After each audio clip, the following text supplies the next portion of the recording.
Okay, so I'm in a hurry today because my husband's coming for lunch and I have some great asparagus here. Just cut off the tips with a knife because I don't have a lot of time.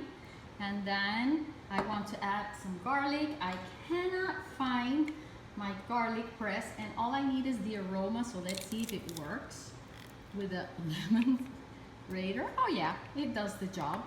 And now we're just gonna add some pepper and it is going to go into a 375-degree oven for 5 minutes.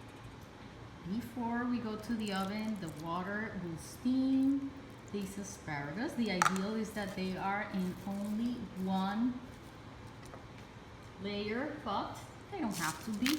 Something's gonna happen. Now we have some delicious fresh peppercorns and they are going straight into the oven.